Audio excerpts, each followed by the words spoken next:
out hunting, he heard a sage, who had turned himself into a deer, copulating with a doe.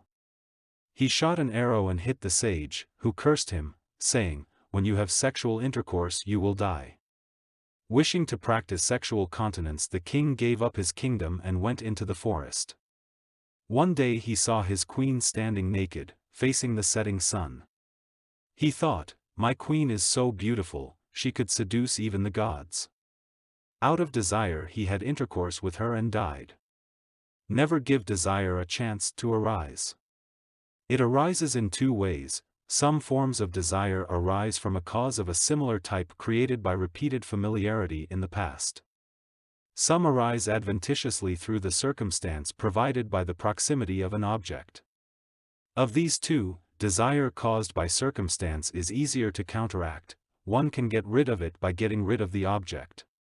The other is not like that, since a strong antidote is needed to get rid of it.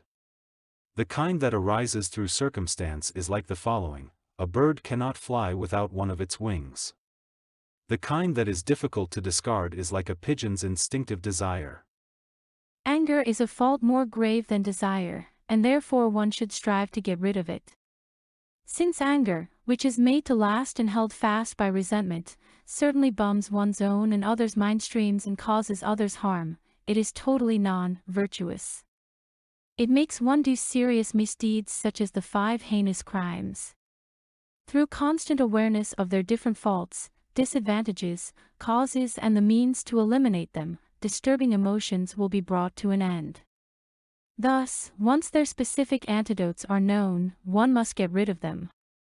It is like the following analogy: Dharmarisi was bombed 91 times as an animal because of anger, but became a foe destroyer within the teacher's spiritual tradition. Seeing the Buddha Dipamkara place his feet on the Bodhisattva Sumbi's hair while making a prediction to him, Dharmarisi was incensed and performed a verbal misdeed by saying, "He's like an animal standing on the hair with both feet." He was born as an animal 91 times because of this action. As a fish he wrecked a boat and heard the supramundane Victor Sakyamuni name. He thought, "Why should I just continue comfortably in an animal's rebirth," and destroyed his body. He took rebirth as a human being and became ordained in the Buddha Akyamuni's spiritual tradition. Through aversion to cyclic existence while walking outside his door, he actualized the state of a foe destroyer. Question: the different characteristics of desire and anger have been described, but what are the various characteristics of confusion? Answer: in the body the tactile sense organ pervades all other sense organs such as the eye and acts as a basis without which none of the others could exist. Confusion, which is the disturbing attitude ignorance, misconceives dependent arising free from inherent existence as truly existent. It similarly is present in and pervades all disturbing emotions such as desire and anger. Misconceiving things distorted by confusion as inherently pleasant or unpleasant, one thinks of them as desirable or repugnant. Thus one must understand how the mode of apprehension entailed in the conception of true existence is present in the modes of apprehension of anger and desire. All other disturbing attitudes and emotions depend on the disturbing attitude ignorance, which is principle. By overcoming confusion through meditation on dependent arising empty of inherent existence, all other disturbing attitudes and emotions will be overcome as well. Therefore make effort to understand emptiness as the meaning of dependent arising.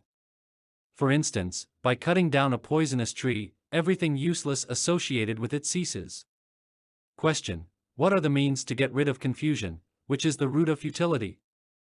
Answer: if a sprout, action, and so forth existed by way of their own entities, they would not depend on the seed nor on ignorance, but they do. With the help of many different kinds of reasoning one must understand that the existence of a sprout and so forth is exclusively a dependent existence and not an existence by way of its own entity. When dependent arising free from existence by way of its own entity is seen by direct valid perception, confusion will not arise, and because confusion has ended, all other disturbing attitudes and emotions too will end. Thus here in the treatise of 400 every effort is made specifically to explain how emptiness means dependent arising. By merely understanding the dependent arising of a sprout, one does not understand its emptiness of true existence, if one did it would not be a reason establishing emptiness of true existence. When one discovers that existence by way of a thing's own entity is invalidated in many ways, one discovers how phenomena exist. Understanding that they only exist dependently means one should thereby understand they do not exist by way of their own entities.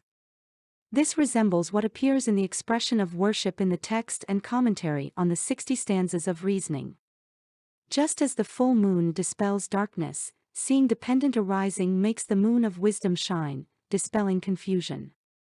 Question: how does one recognize people in whom desire is a strong habit? Answer: they always like dances such as claiming the earth, fun, flirtation, flowers, perfume, garlands, jewelry, color, and so forth. They are extravagant to others, greedy, fastidious, clever, alert, and speak frankly. Characteristics such as these are seen in people with desire and their opposite in people habitually inclined toward anger. Those whose behavior is a mixture are inclined to confusion. It is like a wealth-creating spirit that makes a variety of goods appear and disappear.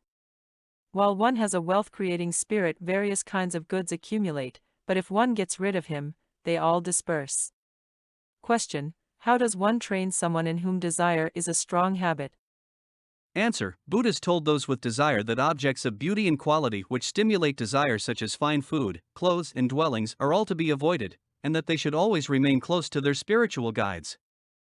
Being made to work constantly by their spiritual guide will curb their desire, and through instruction and training, they will be able to rid themselves of their incorrect mental approach.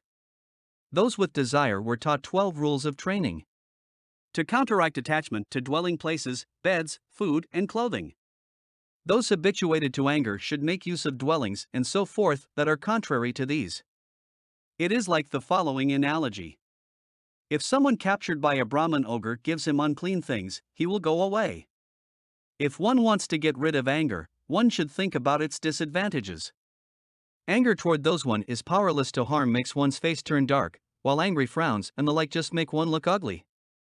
However, the merciless anger of those who have the power and ability to harm is said to be the worst, since it is detrimental both to themselves and others. It is like a Brahmin contravening the rules of his caste, which harms others too. It is foolish to feel angry when one hears harsh words. Hearing unpleasant words is said to rid one of the effects of previously done ill deeds by bringing them to an end. Not to feel glad but angry at the circumstances that end these effects is simply to be ignorant regarding actions and their effects and unwise in not wanting to purify ill deeds. It is like an old bull killing the cowherd who gives him medicine. For the following reason, too, it is inappropriate to be angry about harsh words. Though hearing harsh words is unpleasant, they are not intrinsically harmful, otherwise the speaker would also be harmed. Thus, when the damage done by anger comes from one's own preconception that one has been insulted, it is just fantasy to suppose it comes from elsewhere. When one's own ideas have done the harm, it is unreasonable to be angry with others. It is like the following analogy: when a herdswoman heard someone eating in the dark, thinking it was the junior wife's daughter, she said, "What are you eating, you cow?" Then, realizing it was her own daughter, she said, "My pet is eating something."